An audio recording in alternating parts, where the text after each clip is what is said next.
Welcome back everyone to Formula 1 Weekly, your weekly news show over here on the F1 Reviews channel. What a weekend it was for Formula 1. The Azerbaijan Grand Prix, arguably the best race of the season. What a response from you guys from my review of the Azerbaijan Grand Prix. Not all positive comments, that's for sure. My comments on the incident between Ricciardo and Verstappen, of course, they were going to cause controversy the whole weekend. Multiple incidents causing controversy, and my preview, or my prediction for the race, that caused controversy. People thought there's no way we're going to see an outsider on the podium. I said Renault. It ended up being Force India, but it easily could have been Renault. And early on in the weekend, I thought that was going to be the only criticism I was going to have, but little did I know the absolute drama that was going to unfold throughout the Azerbaijan Grand Prix. We were treated to something special, and now Lewis Hamilton leads the Drivers' World Championship for the first time this season with his first win of the 2018 season. Ferrari are now back in front in the Constructors. Red Bull are now closer to McLaren in the Constructors than they are to Mercedes, which is pretty insane. So it's all gone on this weekend, but in terms of the news this week, not a lot, to be perfectly honest with you.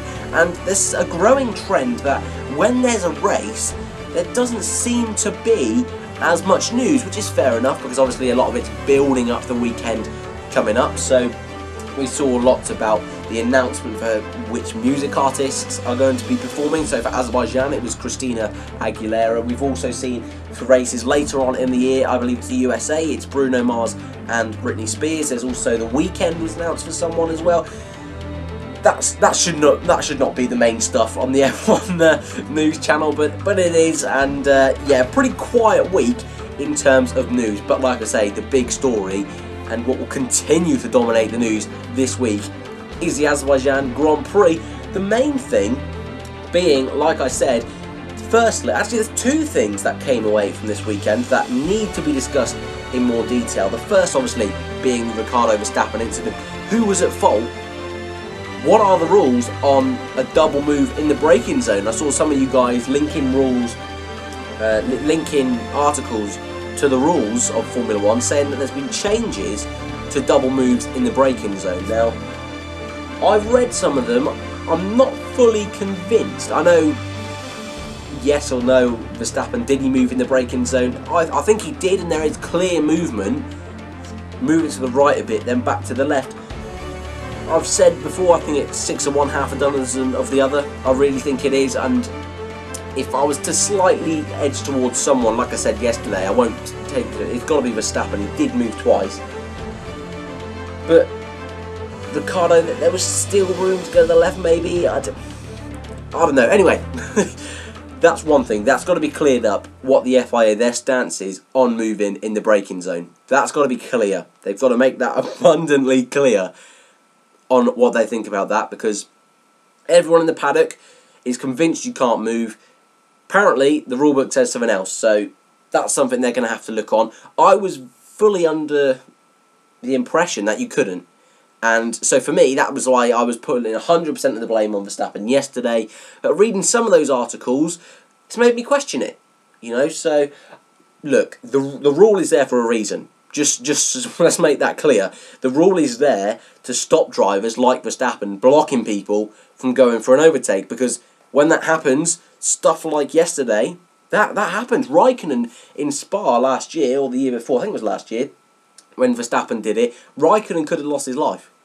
That would have been a horrific accident, and so I doubt they would have taken this rule out completely, and I would be more inclined to think they've tweaked the rule to perhaps make it more strict. So that's the one thing. The other thing that actually has come out after this race weekend, not the fact that they did interviews before the podium ceremony, because that was trash. They don't need that. Nice try, though. Nice try. It's nice to see they're trying to change things up a bit, but it didn't work for me. The other big story was under the safety car. On 2 occasions, Vettel was caught weaving. Now, is this a thing you're allowed to do in Formula 1? Well, to a degree, of course it is, because you've got to keep the tyres warm. But on the restart, Vettel was excessively weaving, and Hamilton has been quoted saying Vettel was stopped starting.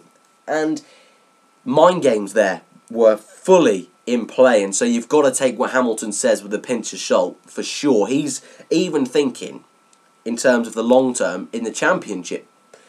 But thinking back to last year, that's where those two had their big explosive moment on track, that road rage moment.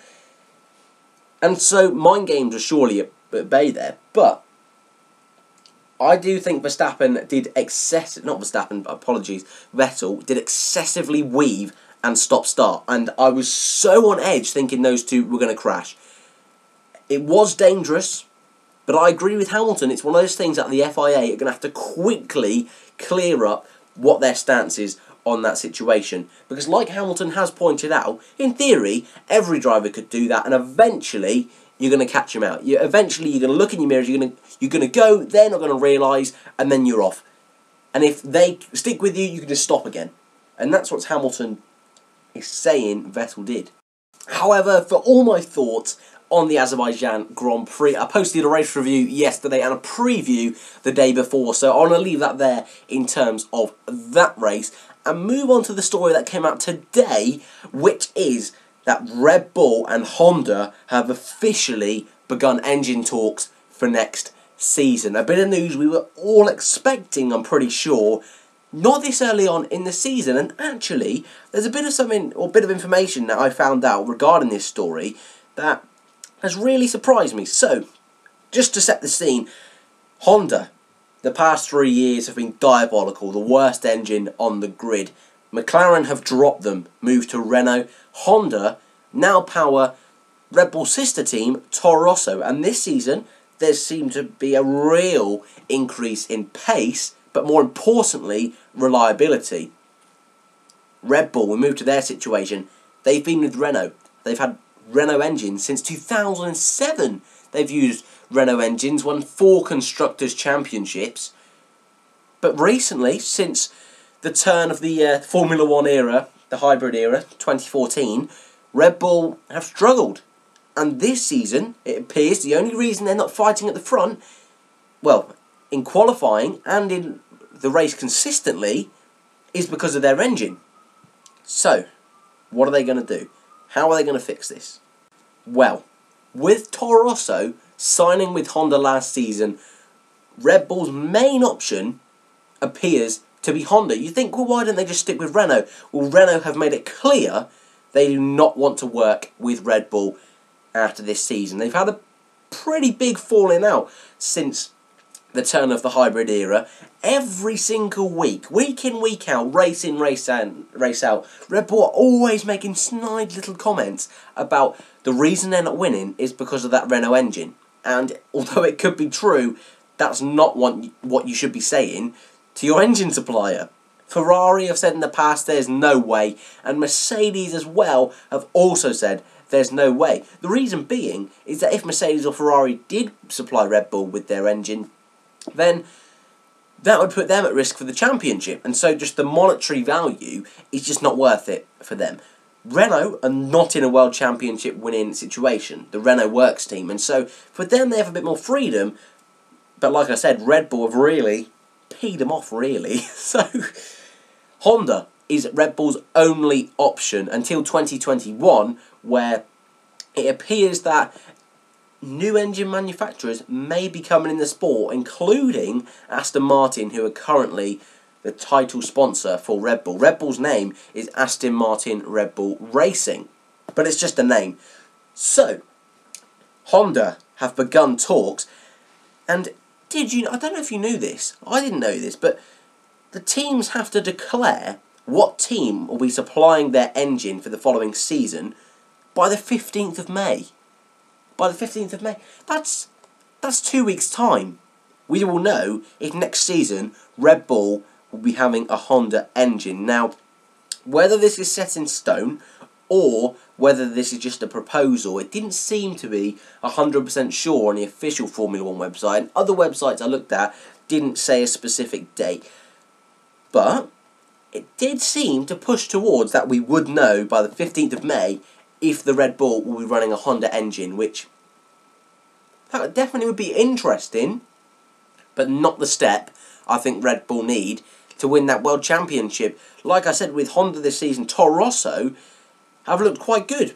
They've been battling in that midfield and keeping pace with the likes of Williams and Force India. So, look, it's a difficult one. This season, in my opinion, the engine formula seems to have gone.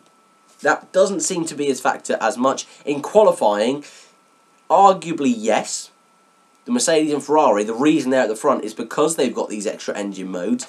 However, after Mercedes and Ferrari, 3 of the next 4 teams in the pecking order, actually 4 of the next 5 teams in the pecking order are Renault. And arguably the backmarker teams are running the Mercedes and Ferrari engines. So, who really knows the order of the engines? I think if I was to put it down on paper, if I had to categorically put them in an order, it'd be Mercedes, Ferrari, Renault, Honda, and I think we can all agree with that.